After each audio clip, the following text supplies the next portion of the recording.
Chapter 4. What do you want to ride? Tanong ni Vincent sa akin nang makarating na kami sa amusement park. Tumingin ako sa paligid namin. Hindi ko maiwasan ang mapangiti dahil first time kong makapunta sa amusement park.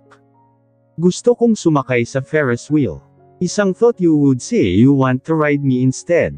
Masama akong tumingin sa kanya. Pwede bang tigilan mo ang pagiging pervert mo kahit na sandali lang? Nagkibit-balikat naman siya, I can't help it. Especially when I'm with you. Umirap lamang ako sa kanaglakad papunta sa may Ferris wheel. Napaka-pervert talaga ng isang ito. Sabi ko na nga ba at hindi talaga niya kayang hindi maging manyok kahit isang araw lang. Ma'am, please go inside, sabi sa akin ng isa sa mga staff ng amusement park. Okay, sagot ko naman saka pumasok sa loob. Isasara niya na sana ang pinto pero bigla na lamang sumulpot si Vincent. Don't close it yet, I'll go inside.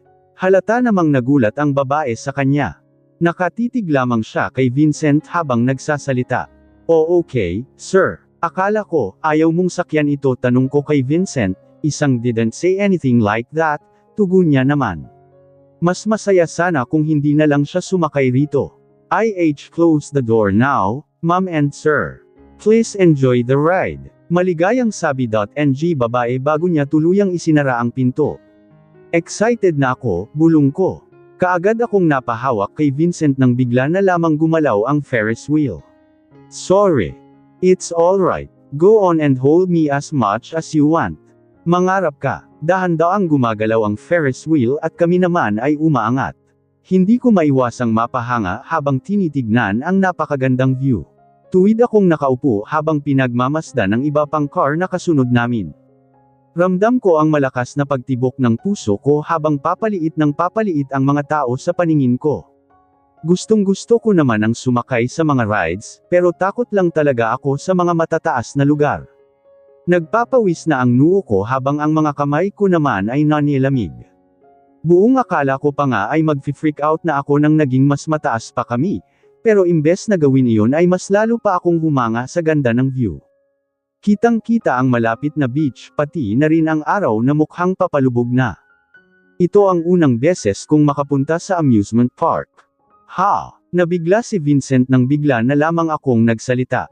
Well, nadala naman ako ng mommy ko sa amusement park dati bago siya mamatay, pero matapos yun ay wala na. Bumuntong hininga ako. Nang mamatay siya, wala na akong ibang nagawa kundi ang tumira sa mansiyon ng daddy ko. Nawala na ako ng time para sa sarili ko. Hindi rin ako gaanong nakakalabas dahil parati akong busy sa mga gawaing bahay at sa pagsisilbi sa kanila. Hindi nagsalita si Vincent. Nakatingin lamang siya sa akin. Bigla ko na lamang naramdaman ang pangangilad ng luha sa mga mata ko kaya kaagad kong pinunasan iyon gamit ang kamay ko.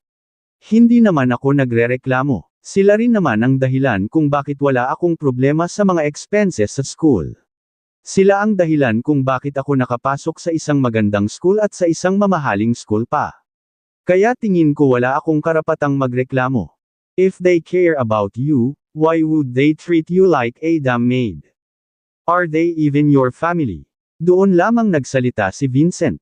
Anak lang ako ni Daddy sa katulong nila noon. Nagkaroon sila ng relasyon kahit nakasal na siya kay Aunt Natalie. Naples si Mommy sa mansyon nang malaman ng pamilya ni Daddy ang tungkol doon. Namuhay siyang mag-isa at pinalaki ako. Hanggang sa isang araw bigla na lamang nagpakita ang Daddy ko sa kasinabing gusto niya akong kunin mula kay Mommy. Humikbi ako, walang stable job ang mommy ko kaya mahirap din para sa kanya na ibigay ang mga kailangan ko.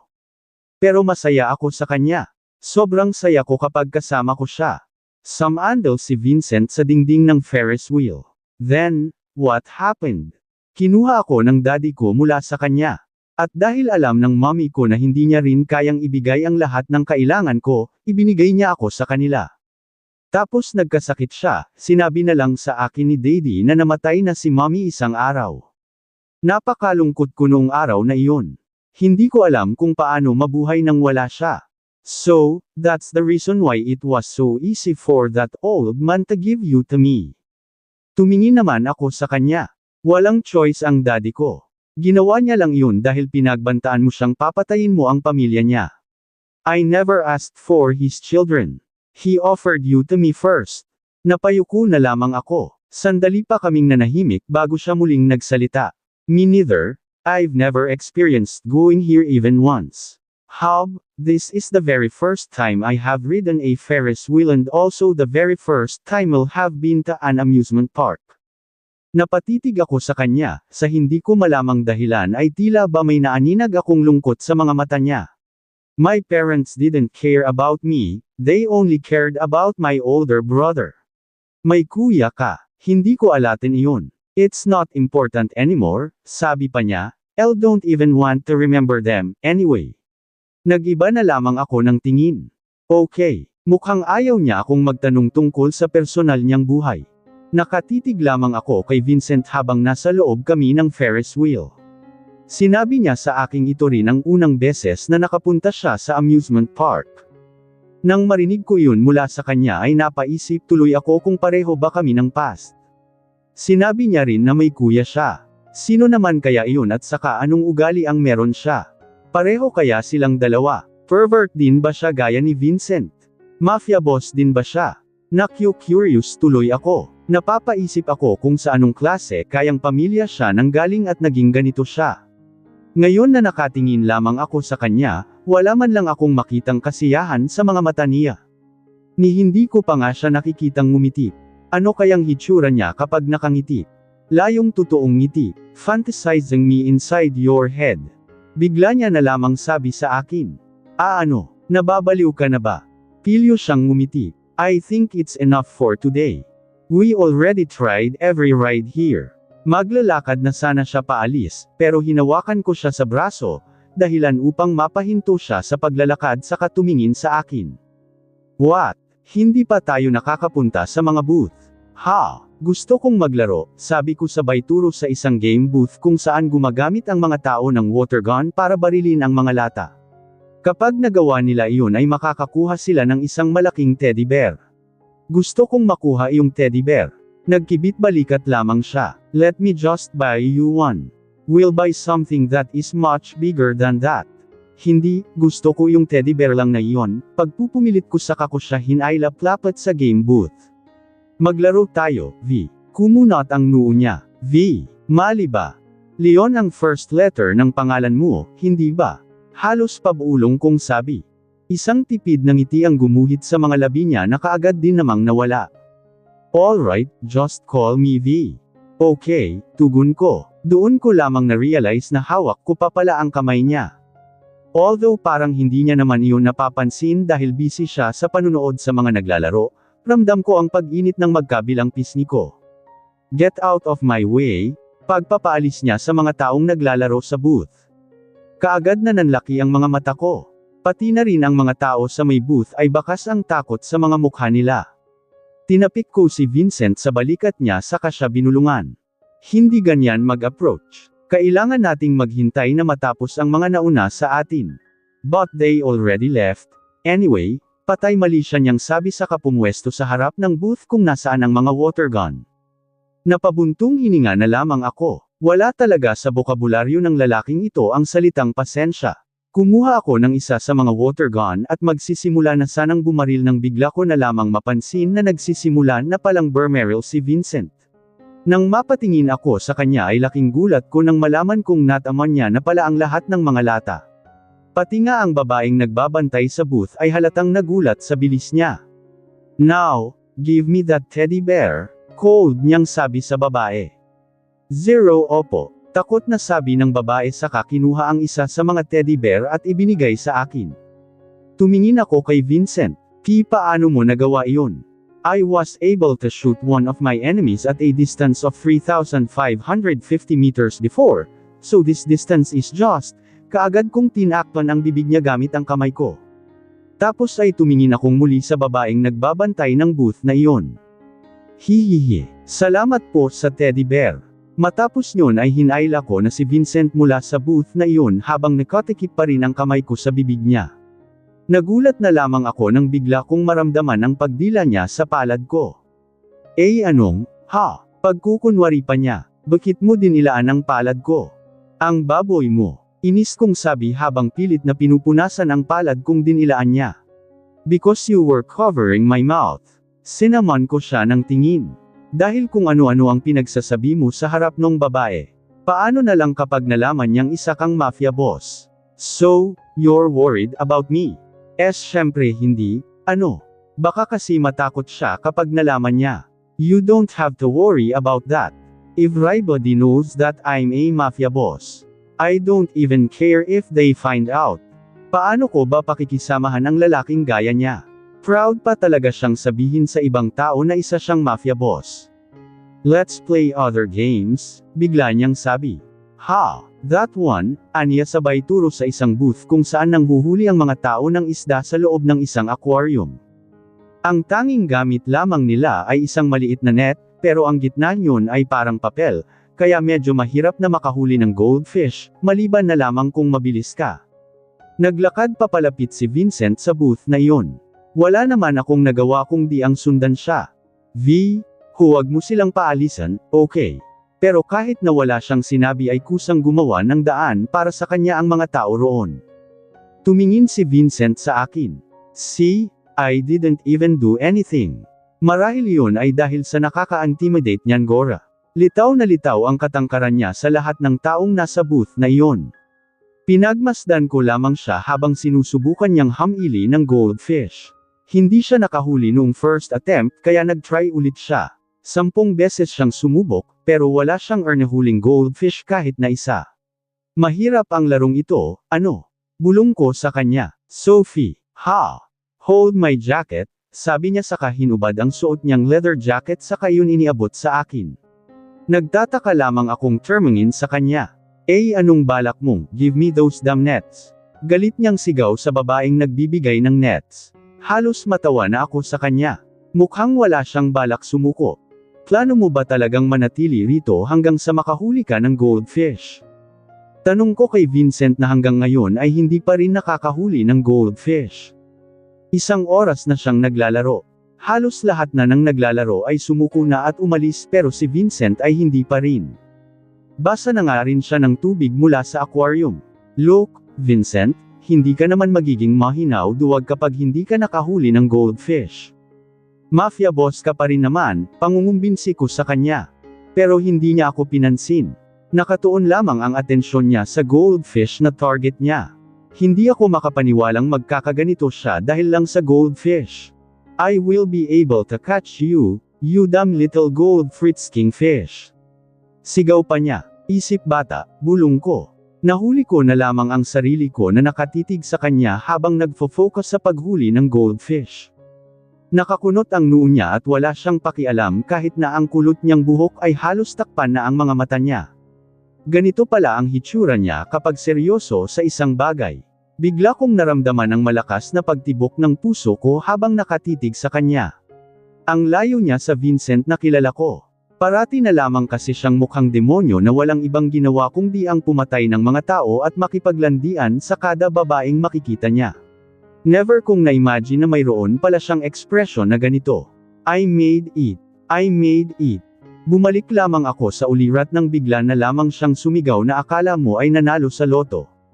Ipinakita niya sa akin ang nahuli niyang goldfish at ngumiti na lamang ako habang pumapalakpak para sa kanya.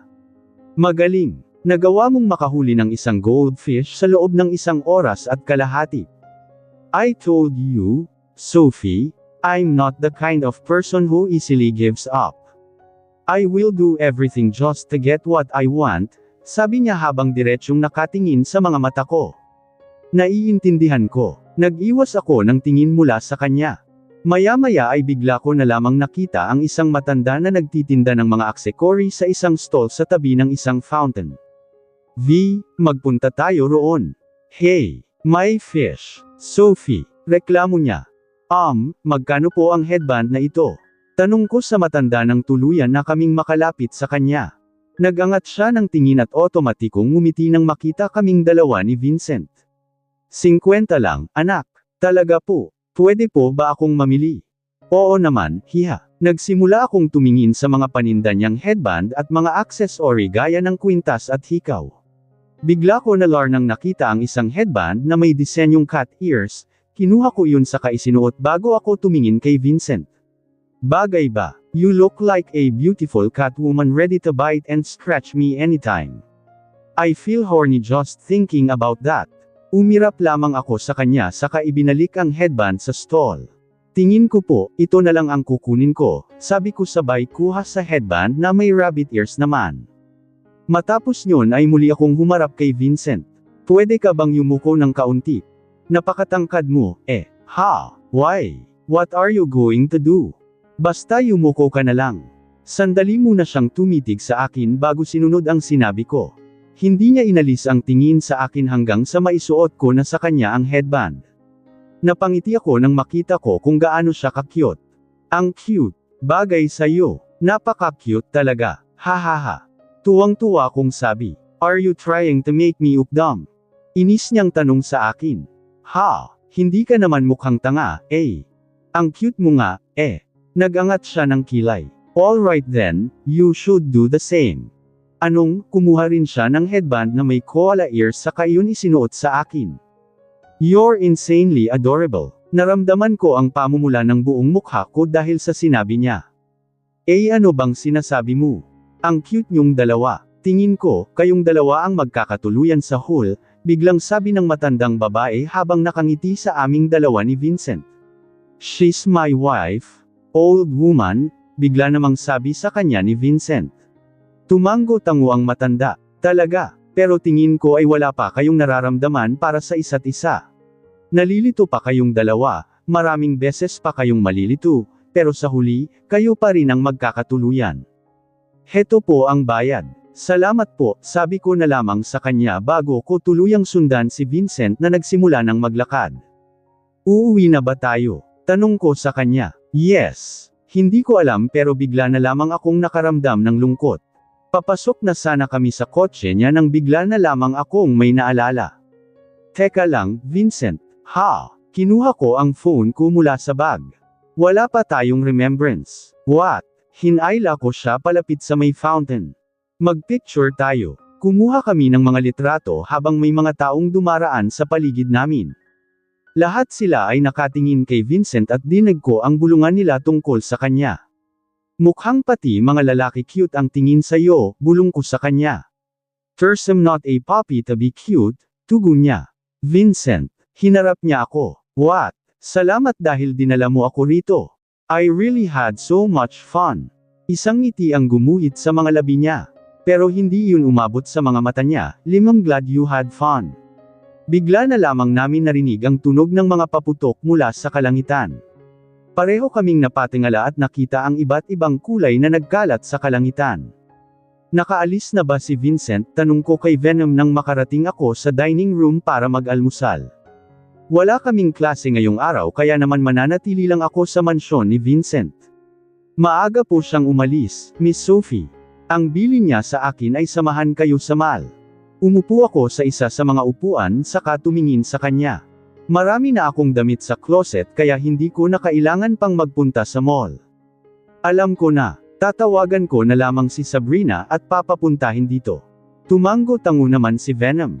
Naiintindihan ko, Miss Sophie. By the way, pwede ka na munang mag-day off. Wala rin naman akong ibang pupuntahan, Wala rin naman po akong ibang gagawin kaya mananatili na lamang ako rito kasama ninyo, mabilis naman niyang tugon. Ganoon ba? Okay. Oo nga pala, nag-almusal ka na ba? Sumabay ka na sa aking mag-almusal. Bakas sa mukha niya ang pagkagulat dahil sa sinabi ko. Ha? Sabay na tayong mag-almusal. Masyadong marami ang pagkaing nakahain rito, hindi ko kayang ubusin. Pero, sige na, Venom, sabi ko sa kapilit siyang pinaupo sa tabi ko. At pwede mo akong tawaging Sophie. Sigurado naman akong magkasing edad lang tayong dalawa kaya hindi mo na kailangang maging formal sa akin. Sinabi sa akin ni boss na tretuhin kita kung paano ko siya tretuhin kaya, inabot ko ang kamay niya. Dakay lang. Gusto kong maging magkaibigan tayong dalawa. Venom, pwede ba akong maging kaibigan mo? Miss Sophie, big sabihin ba niyan ay ayaw mo? Nakapout ko pang tanong sa kanya. Hindi po, Miss Sophie. Gusto kitang maging kaibigan, pero tingin ko hindi dapat kayo nakikipagkaibigan sa mga kagaya ko. At bakit naman hindi? Nag-iwas siya ng tingin. Dahil hindi ninyo ako kagaya, Miss Sophie. Isa lang naman ako sa mga tauhan ni Boss Vincent. Wala naman akong pakialam doon, Venom. Gusto kitang maging kaibigan at gusto ko ring mas makilala ka pa. Tutal, wala rin naman akong nakakausap dito, kaya kapag naging magkaibigan na tayo, hindi na ako gaano mabuburyong. Pwede mo akong kausapin kahit na kailan mo gusto, Miss Sophie. Ngumiti naman ako sa kanya. Salamat. Ibig sabihin ba nito magkaibigan na tayong dalawa? Nagdalawang isip pa siya noong una, pero maya-maya ay nahihiya rin siyang tumango sa akin. Kay kung iyon ang gusto mo, Miss Sophie. Isang malapad na ngiti ang gumuhit sa mga labi ko. Nagulat pa siya nang bigla ko na lamang siyang yakapin ng mahigpit. Natutuwa akong maging kaibigan ka, Venom. Napakasarap po nito, Miss Sophie, komento ni Venom matapos niyang tikman ang apple pie na ginawa ko. Wala akong ibang magawa, bukod pa roon ay may lakad din daw si Sabrina kaya hindi siya nakapunta. Nakahinga ako ng maluwag. Mabuti naman kung ganoon. Buong akala ko ay pangit ang lasa. Masarap ito, Miss Sophie. Sigurado akong pati si Boss ay magugustuhan ito.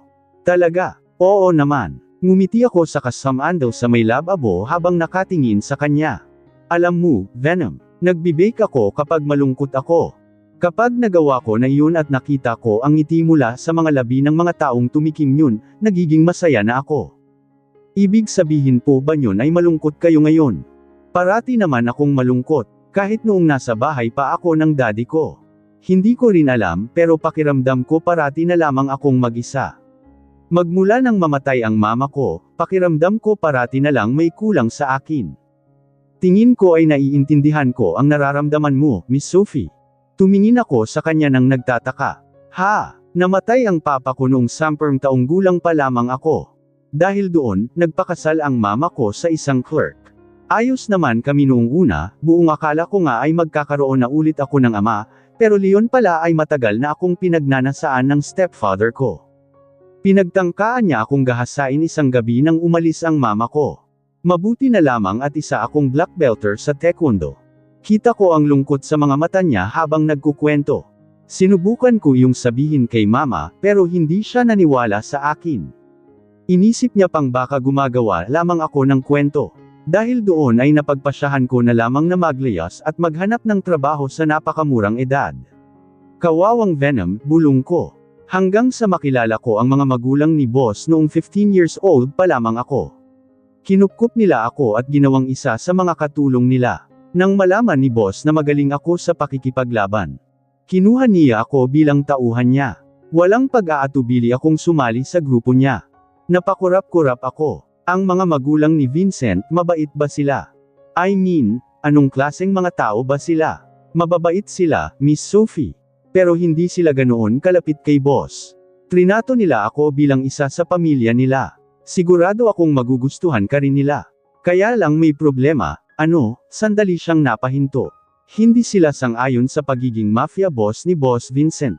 Well, kung ako rin naman ang mga magulang niya ay hindi rin ako makakapayag na ang bunso kong anak ay isang mafia boss, komento ko. What are you doing? Muntik ko nang mabitiwan ang hawak kong sandok nang bigla na lamang sumulpot si Vincent mula sa likuran ko. Napalingon ako sa kanya. And nandito ka na pala. Yes, I already missed you. Nagluto ako. Tumingin naman siya sa pagkaing iniluluto ko. Looks good. Sana lang masarap din ang lasa. I know it does. Nakangisi niyang sabi sa akin. Laking gulat ko nang bigla na lamang niyang amuyin ang batok ko. God, you smell so nice. Kaagad akong lumayo sa kanya. Ihahanda ko na ang dinner. Tingin ko kailangan mo na ring magpalit ng damit. Alright, if that's what you want, honey. But I would just like to also remind you that we will be playing another game tonight before you sleep. Paalala niya bago tuluyang nilisan ang kusina. Bakit parang ang aga naman yata niya ngayong araw? Bulong ko. Tinulungan ako ng mga maid na ihanda ang dinner bago sila sinabihan na tawagin na si Vincent. Lahat kami ay naghintay sa pagbaba niya. Shall we eat now? Aya niya. Sige, pero sandali, Vincent. Ha? Nilinggan ko ang mga maid na nakatayo sa paligid namin. Pwede ba natin silang isabay? I mean, mahaba naman ang mesa at napakaraming pagkain, tingin ko hindi naman natin kayang ubusin ang lahat ng ito. Sandali muna siyang tumitig sa akin bago nagsalita. Go on. If that's what you want. I don't care as long as they won't bother us. Sumabay na kayo sa amin. Mas maganda at masaya kung sabay-sabay na tayong kakain araw-araw. Nakangiti kong sabi sa mga maid. Sige, pwede na kayong umupo. Nagdadalawang isip pa sila noong una, pero umupo rin sila nang pilitin ko. Hindi ko maiwasang mapangiti habang pinagmamasdan silang lahat. Ang sarap sa pakiramdam na maraming tao sa paligid mo. At least, feeling ko hindi na ako mag-isa. Masarap ba? Tanong ko kay Vincent. Well, not bad. Komento niya nang hindi nakatingin sa akin. Ngumiti ako. Thanks for being honest. Are you going to cook for me starting from now on?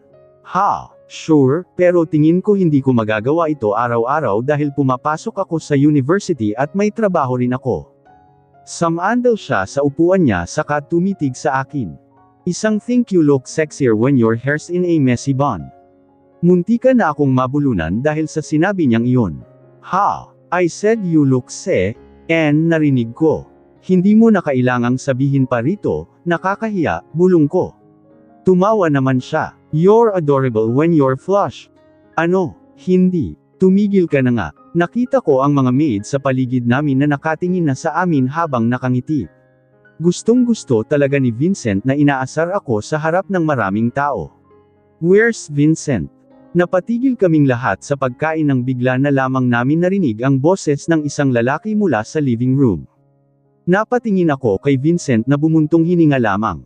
Lahat ng mga maid ay nagsitayuan nang may dalawang tao na pumasok sa dining room, pati ako ay tumayo na rin.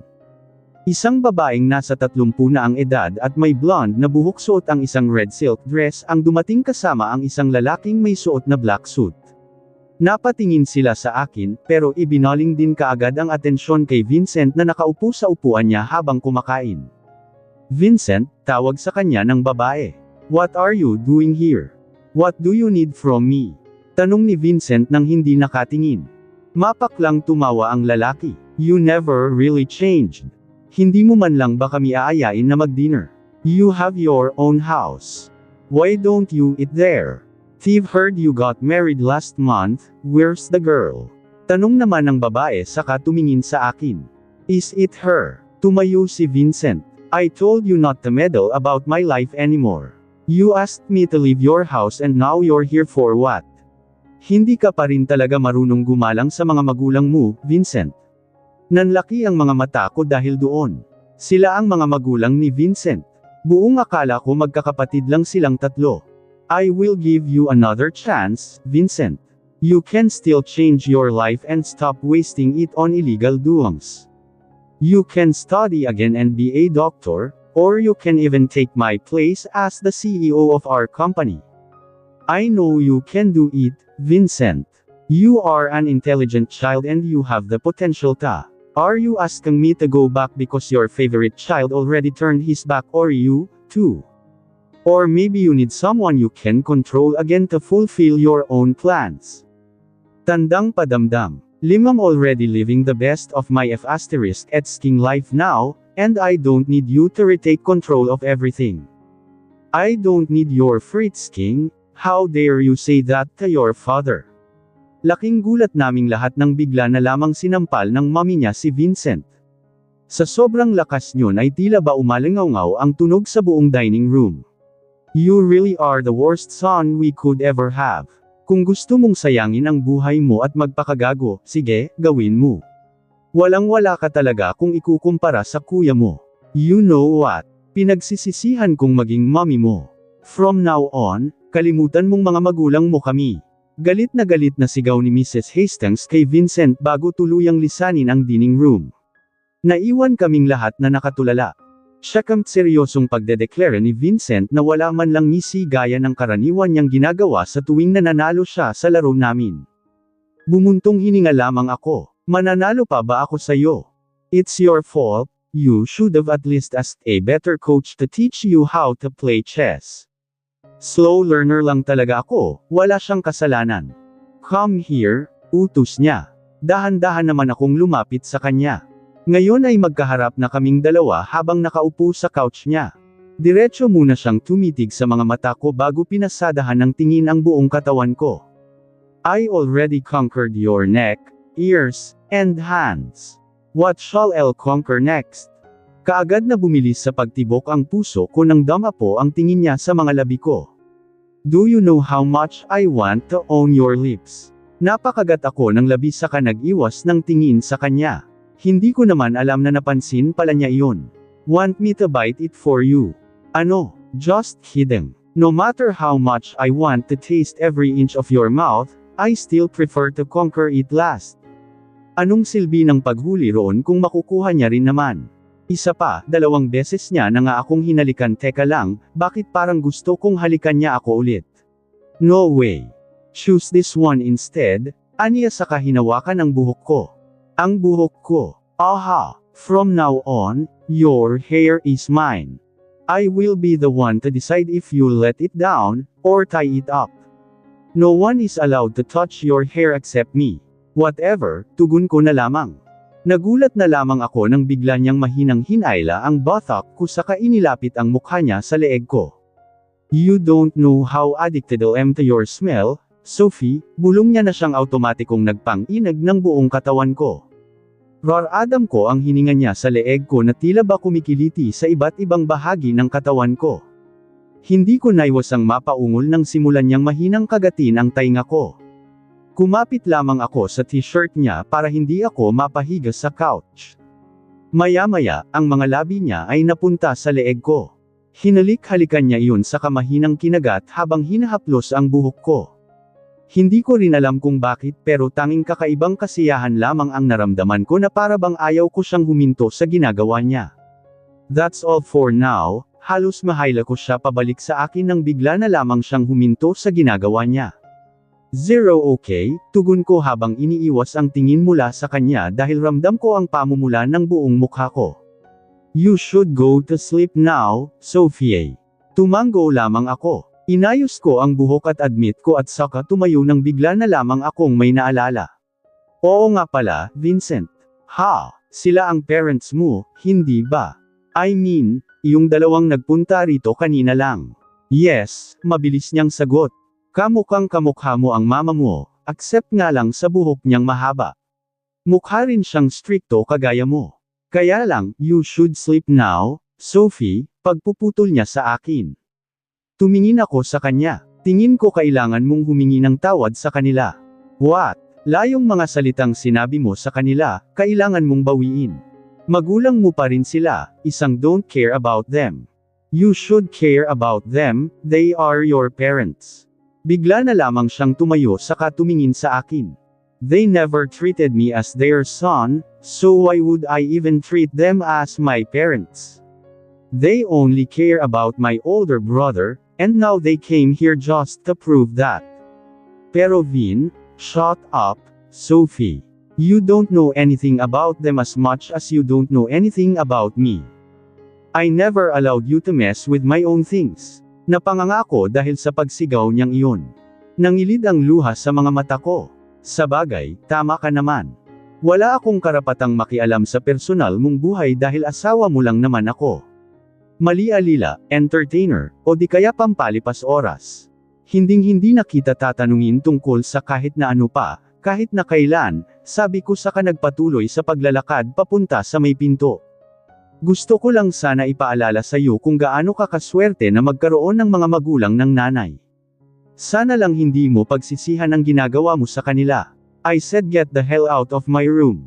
Oo na, sigaw ko sa kanya saka isinara ang pinto. Bakit ba ganoon siya? Sinabi ko lang naman na mag-sorry siya sa mga magulang niya, ano bang masama roon? Nakakainis siya. Nang makarating ako sa kwarto ko ay kaagad akong nahiga sa kama sa kaniyakap ang unan ko habang patuloy sa pag-agos ang luha mula sa mga mata ko. Bakit ba ako umiiyak? Napakaswerte niya dahil mayroon pa siyang mga magulang na nag-aalala sa kanya, mayroon pa siyang nanay na nagmamahal sa kanya. Habang ako, walang may pakialam sa akin. Walang may pakialam sa nararamdaman o kung anumang nangyayari sa akin. Wala akong taong pwede kong takbuhan kapag nalulungkot ako o kailangan ko ng tao sa tabi ko. Maaga pong umalis si boss, Miss Sophie, sabi sa akin ni Venom pagkababa ko suot ang uniform ko. Tumango naman ako. Ganun ba? Ano, punta na tayo sa school? Opo, Miss Sophie. Sumakay kaming dalawa ni Venom sa limousine. Miss Sophie, tumingin ako sa kanya. Alam kong wala akong karapatang itanong ito sa inyo, pero nag-away ba kayong dalawa ni boss? Nanlaki ang mga mata ko nang tanungin niya iyon. Iniwas ko ang tingin ko mula sa kanya saka ako nag-pout. Sinabi ko lang naman sa kanya na mag-sorry sa mga magulang niya. I mean, kung hindi nila siya trinato ng mabuti, magulang niya pa rin naman sila, hindi ba? Bumantong hininga si Venom saka tumingin sa akin. Tama ka, Miss Sophie. Magulang siya ni boss, pero hindi mo rin siya masisisi. Bakit naman? Lumaki siya nang binabaliwala ng mga magulang niya. Kahit kailan ay hindi sila nagkaroon ng pakialam kay boss dahil mas gusto nila ang kuya nito. Mula pa lamang ng bata siya, nasanay na si boss na mag-isa at maging ang panghuling anak. Kahit na gaano pa karami ang mga achievement ang makuha niya, never nila siyang binigyan ng compliment. Hindi ko naiwasang malungkot para kay Vincent. Pero kahit na, wala akong makitang dahilan para tretuhin niya ng ganoon ang mga magulang niya. Naiintindihan ko po kayo, Miss Sophie. Pero napagdesisyonan na ni boss na umalis sa pamilya nila. Tingin ko, kailangan niyo po siyang kilalanin pa para malaman niyo kung ano ang pinanggagalingan ng galit niya. Paano ko naman magagawa iyon kung kada tatanungin ko siya about sa pamilya niya, iniba niya ang usapan o kaya naman ay sinisigawan ako. Kailangan niyo po munang kunin ang tiwala niya, Miss Sophie. Ibig mong sabihin, may kuya si Vincent. Huwag ka masyadong maingay. Bulong ko, sorry na, hindi lang kasi ako makapaniwala na ang mafia boss na iyon ay may kuya. Nai-imagine mo na ba kung gaano kahot ang kuya niya? Oh my God, ngayon pa lang ay naglalaway na ako. Umiling-iling ako. Kahit kailan hindi iyon sumagi sa isip ko. Sigurado naman akong gaya lang din niya ang kuya niya, masungit. Leon nga ang dahilan kaya siya hot. Nagpunta ang mga magulang niya kahapon para sabihin sa kanyang magtrabaho na lamang para sa kumpanya nila, pag-iiba ko ng usapan. Kumpanya ng papa niya, pero hindi ba't may sarili na rin naman siyang kumpanya? Tumanggo ako. Tama ka, pero siguro ang ibig sabihin ng mga magulang niya ay mag-quit na siya sa pagiging mafia boss niya. Bakit naman? Hindi ko rin alam. Siguro ay dahil gusto nilang gumanda ang future niya. O baka naman kasi nakita nila kung gaano kagaling si Vincent sa pagpapatakbo ng kumpanya kaya gusto nilang magtrabaho siya para sa kanila. Para sa sarili nilang kasiyahan iyon, Sophie. Hindi ako kaagad na nakapagsalita dahil sa sinabi ni Sabrina. May point nga naman siya. Alam mo, Sophie, pareho kayong dalawa ni Vincent. Pareho kayong galing sa masamang pamilya. Isang pamilyang walang pakialam sa inyo at sa mga gusto nyo. Bumuntong hininga ako. Oo nga pala, kailangan kong bumisita kina Dad at Seb bukas. Matagal-tagal na rin kasi mula nang huli kaming magkita. Namimiss ko na talaga sila. Tingin mo ba namiss ka rin nila? Dalawa, joke lang. Sigurado naman akong namiss ka rin nila. Namiss nila yung tagalinas, laba, luto, at tagagawa ng mga gawaing bahay. Sure akong namiss ka nila. Napailing-iling na lamang ako dahil sa sinabi ni Sab. Oo nga pala, tingin ko ay kailangan kong magpunta sa infirmary. Ang sakit kasi ng ulo ko magmula pa kaninang umaga. Oh my God, Sophie. Ano pang nararamdaman mo? Nahihilo. Nasusuka. Walang nangyari sa amin ni Vincent wala kailanman. Nanunokso siyang tumingin sa akin. Talaga ba? Hindi pa huli para bawiin mo iyan. At bakit ko naman babawiin? Baka pagsisihan mo sa huli, alam mo na. Termayo ako. Hinding-hindi ko pagsisisihan iyon. Ibibigay ko lang ang virginity ko sa taong mahal ko. Talaga, ibig mong sabihin, doon sa lalaking dahilan kung bakit ka pupunta sa infirmary ngayon. Kaagad na namula ang buong mukha ko. Kung ano-ano ang pinaagsasasabi mo, Sab. Sige na, hintayin mo na lang ako sa classroom natin. Okay, bye, ganda. Gustong-gusto talaga akong inaasar ni Sabrina kahit na kailan. Minsan hindi ko rin maisip kung paano namin napapakisamahan ang isa't isa. Kung sa bagay, hindi naman kami magiging mag-best friend kung hindi siya ganoon. Hi there, Sophie. Kaagad kong nakita si Lance na nakangiti sa akin pagkapasok ko pa lamang ng infirmary. Pakiramdam ko tuloy hindi ko na kailangan pa ng gamot. Kaya talagang makapagpagaling ng ngiti niya. Dr. Jacobs, pwede po ba akong humingi ng gamot? Tingin ko kasi ay lalagnatin ako. Kaagad siyang tumayo saka naglakad palapit sa akin. Talaga, tignan ko nga. Nagulat ako nang bigla niyang pinakiramdaman ang noo ko gamit ang palad niya. Napakalambot ng palad niya at sobrang lapit niya sa akin na sa tingin ko ay matutunaw na ako. Nakahinga lamang ako nang maayos nang lumayo na siya sa akin. May sinat ka. Kailangan mong magpahinga at uminom ng maraming tubig, Sophie. Meron din akong gamot na pwede mong inumin. Kailangan mong magstay dito sandali. Pero may klase pa kami. Ayos lang. Ako na lang ang magsasabi sa mga lecturer ninyo. Wala na rin naman akong nagawa kundi ang pumayag dahil hindi rin talaga maganda ang pakiramdam ko. Okay. Tinulungan niya akong inumin ang gamot at saka mahiga sa kama sa infirmary habang nakaupo siya sa harap ng desk niya. Nagpalingga-lingga lamang ako sa loob ng infirmary para aliwin ang serial ko. Gusto kong matulog pero hindi ko maiwasang mapatitig kay Dr. Jacobs. Napakagwapo niya talaga lalo na kapag seryoso siya sa ginagawa niya. Napakaswerte ng babaeng nagugustuhan niya. Sophie, nanlaki ang mga mata ko nang bigla na lamang siyang lumingon sa akin. Dr. Jacobs, pwede ba akong magtanong tungkol sa kapatid mo? Kusa na lamang lumabas mula sa bibig ko ang tanong na iyon. Ngumiti naman siya sa akin. Sure. Anong gusto mong malaman tungkol sa kanya? Close ka ba sa kanya? Panandalian siyang nag-isip. Inilapag niya ang ballpen niya sa desk sa ipinag-cross ang mga braso niya. Actually, close naman kami noong mga bata pa lang kami. Kaya lang isang araw bigla na lang siyang nagrebelde. Noong maging teenagers na kami, parati ko na siyang pinagagalitan at tingin ko naiinis siya roon. Galit siya sa akin, at pati na rin sa mga magulang namin. Kasama mo pa ba siya sa bahay? Hindi na. Pinalayas siya Jim ga magulang namin nang malaman nilang naging leader siya ng isang gang. Ano nga ba ang tawag doon? Mukhang kalat na talaga ang mga mafia, bulong ko sa sarili. Bumangon ako mula sa pagkakahiga saka tumingin sa kanya. Galit ka ba sa kanya? Galit. Hindi, kahit na kailan ay hindi ko nagawang magalit sa kanya. Ang totoo, hinihintay ko pa ring bumalik siya. Hinihiling ko na sana magbago ang isip niya at ma-realize na gusto lang namin kung ano ang mas makabubuti para sa kanya. Siya lang ang nag-iisa kong kapatid, kaya nag-aalala talaga ako para sa kanya, kaya lang masyado siyang ma-pride. Bahagya siyang tumawa, pero hanggang ngayon ay hinihintay ko pa rin talaga na isang araw lumapit siya sa akin. For sure, lalapit din siya ulit sa'yo. Sana nga.